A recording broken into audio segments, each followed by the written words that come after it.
Hi and welcome to another narration, presented by yours truly, Cryptids Roost. Please be so kind as to throat punch the like button and smack the arse of the subscription button as well. And remember to chokehold that notification bell and then select all. That way you'll receive all notifications each time I upload a new video. And by subscribing you'll be the first to see all of our new spooky creepypasta stories. I would like to reach out and say a huge thank you to those of you who have been supporting Cryptids Roost financially with your sponsorship. We pray the good Lord replenishes you abundantly, and to those of you who will, later on. We pray the good Lord bless you as you do so. And also a huge thank you to everyone for always supporting the channel with your likes, comments and shares as well. It is all very much appreciated. God bless you all. And now let's just take a moment's silence for all the haters. That's enough. You should see an info card pop up during the duration of the video. Each of these info cards, top right corner, will direct you to the playlist for the author of this story, and will also show you other stories from the same author that you may also enjoy. And be sure to check out the end screen at the end of the video. This will also direct you to two more videos. One is the most recent video uploaded, and the other will be a random video from within my catalogue of stories I have already narrated. So be sure to check those out. And why not hashtag cryptidsroost in your comments.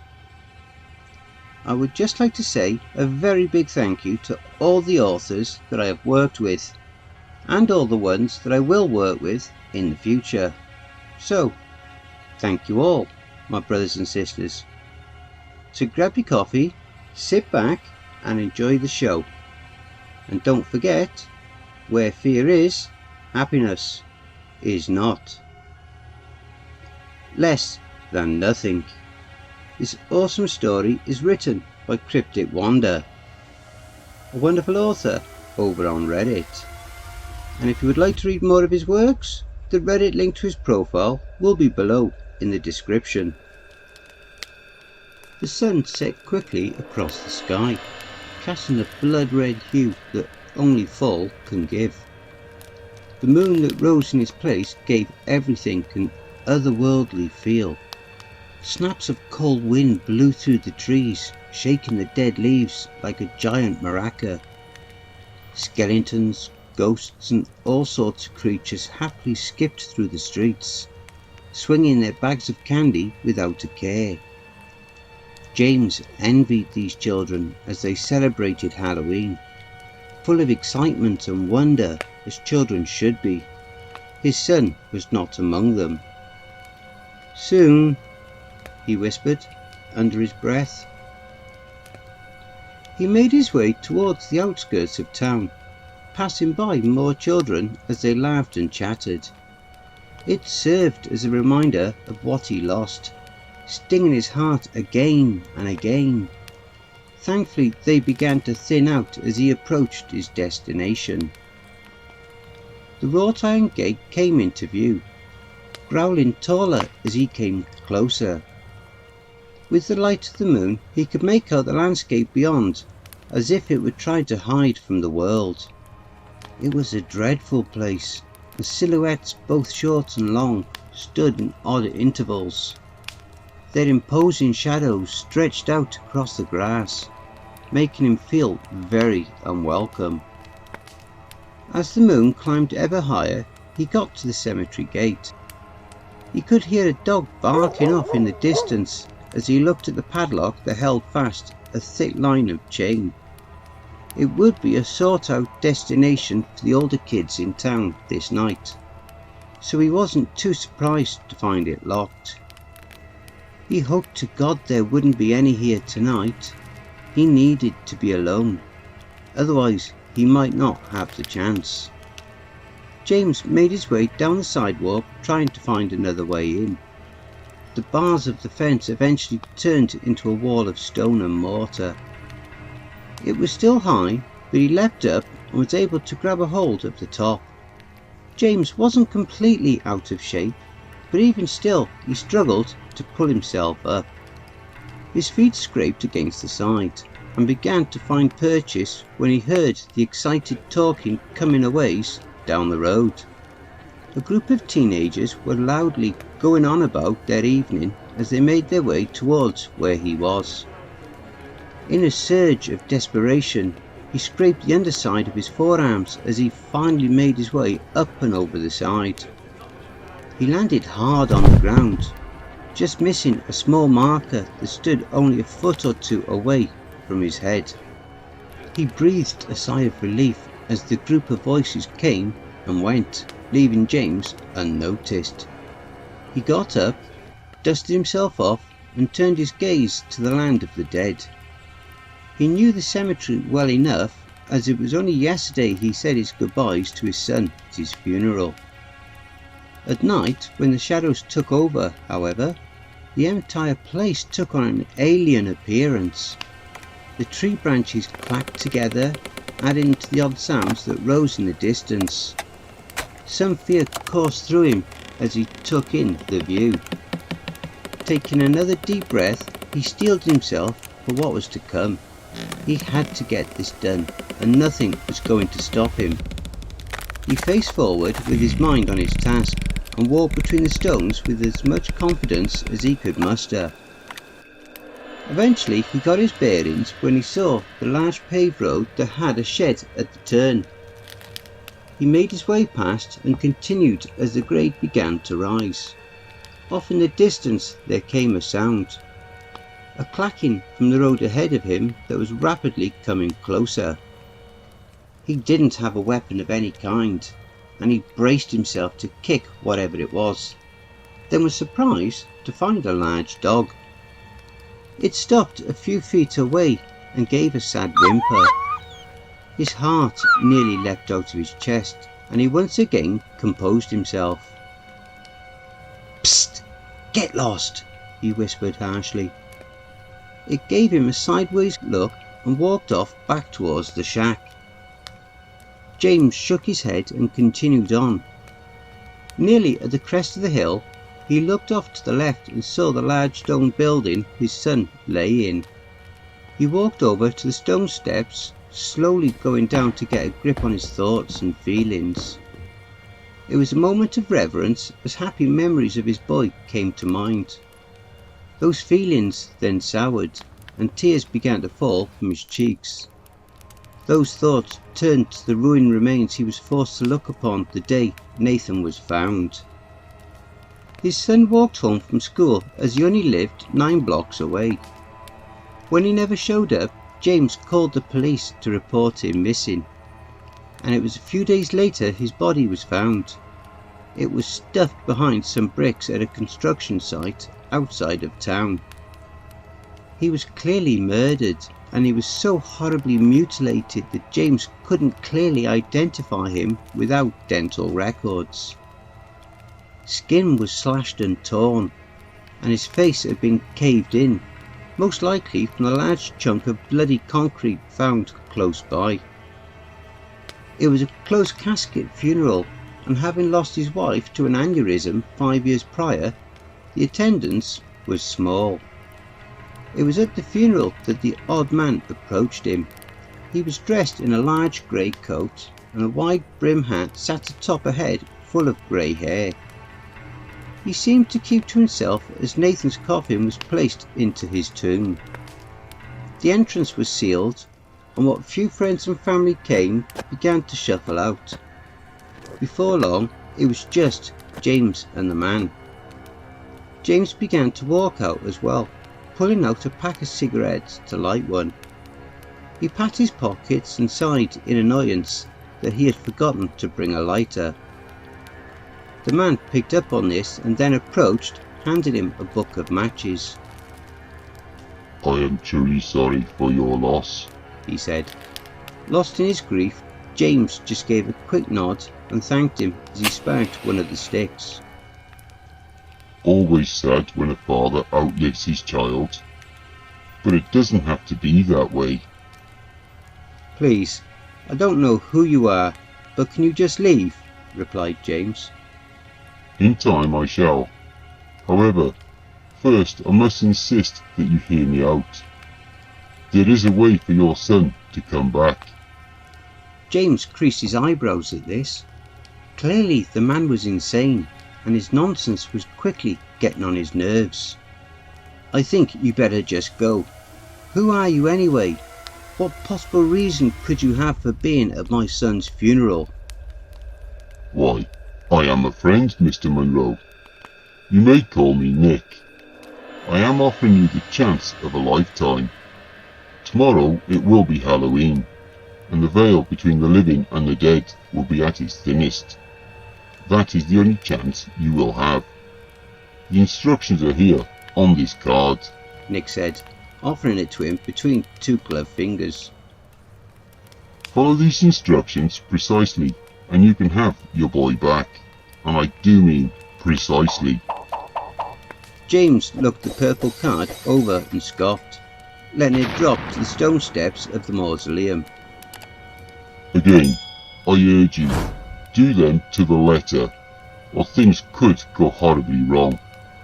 That is all, Mr. Monroe. Good day, said the man as he tipped his hat and walked off. James picked the card back up after he left. Of course it was stupid, and entertaining the idea made him even angrier. As the day went by, however, he found himself fantasizing about its success while turning it over and over. What if? He wondered. He missed Nathan terribly and would give anything to have him back. When Halloween came the following day, he felt he had no other choice. So here he was, standing in front of the great stone building. The door was locked as well, but the chain was snapped easily enough as it was no bigger than a necklace. He opened the door and almost lost his balance when he saw how dark it was inside. It was as if he opened a void that would swallow him up like he never existed. He took a breath and stepped inside. Each footstep echoed through the place of rest. Loud enough to wake the dead, he thought. He made his way towards the back where the light of the moon shone through the skylight above, and stood in front of the stone seal that had his son's name. After running a hand down the sandblasted letters, he wrapped the tips of his fingers around the sides and began to pull. The sealing putty hadn't yet hardened, and wouldn't for another few months. Even still, the airtight vacuum made it a slow task. His joints ached, but after a few minutes it slowly gave and the seal was broken. The slab fell to the floor with a resounding shatter of stone, and he looked into the dark tomb where Nathan's coffin sat. It was heavy, but he managed to pull it out with some effort and guided it to the floor as gently as possible. After unsnapping the locks to the lid, he pulled it up, and there was the destroyed face of his son. The skin was glued back as well as it could be, however large amounts of bone still glistened through in the moonlight. Tears formed once more, making it difficult to read, but he looked at the cards and read the instructions once more. 1. Place 5 candles around the body in a star fashion and light them. 2. Anoint the head with oil. 3. Place your hand upon the chest and recite the words. It was a hard process for him. The oil made Nathan's tattered skin come loose, and the feeling of it around his fingers made James queasy. Using the matches Nick provided him, he lit the candles one after the other and cleared his throat. As he began to speak, the door out the front banged against the wall, making him jump. He looked to the left, not sure what to expect, and the dog from earlier made his way up to him. "Get!" he yelled, giving the dog a smack to the leg. It whimpered and strolled over to the corner where it curled up and sat. The eyes of the dog on him made him feel guilty, like he was some kind of monster. he put it out of his mind and continued his morbid task. Permito legion aciper animan fili mei, nemo sit inter illum et obscurum inter faciens. The odd words rang throughout the empty building, and at first nothing happened. James looked fearfully down at his son's dead body, both hoping it would and wouldn't rise. More silence filled the space, and he threw the card across the room. Disappointment and anger began to creep in. He was close to completely losing it when he heard a cracking sound. It was something like water when it rapidly froze, and then a violent explosion erupted in front of him. As if the air itself was ripped open, a blue window to somewhere else was presented. Through the window he could make out a forest of dead-looking trees. And yes, the face of a child. It was Nathan. The air around him blew harshly as a tall figure walked in from the entrance. It was Nick from the funeral, still wearing his heavy coat and wide-brimmed hat. James couldn't see his face. As he squinted, Nick's deep voice boomed out. Mr. Monroe, I must thank you for all your work. What is this? How do I get my son out of there? He yelled back. His face remained hidden, but his eyes began to glow bright red like that of an electric burner. The man walked forward and bent down to stroke what remained of the boy's cheek. Once more he rose to his feet, then lifted a hand to the portal. This is the gateway to purgatory. When a person dies, their soul goes here and is judged on its way to their final destination. Only a human is able to open the door. So if I walk through there, I can get Nathan? Presumably, yes. However, you were never opening it for yourself, and I doubt you'd survive the terrors that call it home. What do you mean? You should really brush up on your Latin, Mr. Monroe. What I mean is, without the guidance of God to protect you, the evil that dwells in purgatory's dark reaches will rip you apart and drag you to hell. Normally a child his age is automatically brought to heaven's gate. And as the Bible says, I will fear no evil, for thou art with me. However, when you read the words from that card, as his parent and guardian, you gave me full access to his soul. You son of a bitch! Who are you really? He began to chuckle, the tone rapidly dripping down multiple octaves. The coat he wore burst open and the leathery wings spread out. The hat fell to the ground as the large horns of a ram pushed out of his skull and curved. His already large body seemed to double in size, and before him stood a demon whose appearance was straight out of a Renaissance painting. I couldn't have done it without you. I no longer have need of you, however, so you can join your son in everlasting torment, he growled. The demon made its way towards him on unnaturally long legs, and James had a thought. Can I at least enjoy one last smoke? He asked, pulling out his pack. The demon seemed to enjoy the triviality of it all, and stopped. James lit up a match, then lit the rest of the book. The demon growled, but before he could pounce, James threw the flaming book onto his son's body, which quickly became engulfed in flames. No! It hissed, but it was too late, and the portal that was there began to vanish. James was able to catch one last glance of his son, and the demon was on him. It crushed his body with its massive fists and ripped at his flesh with sharp claws. The dog that had taken its place in the corner got up and made a beeline for the demon.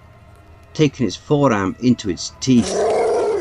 The demon threw the dog off with ease, and it landed on the other side of the portal. Blood was pouring out of James's body, but he just smiled through the pain, knowing his son would be okay. Don't look so smug, you pig.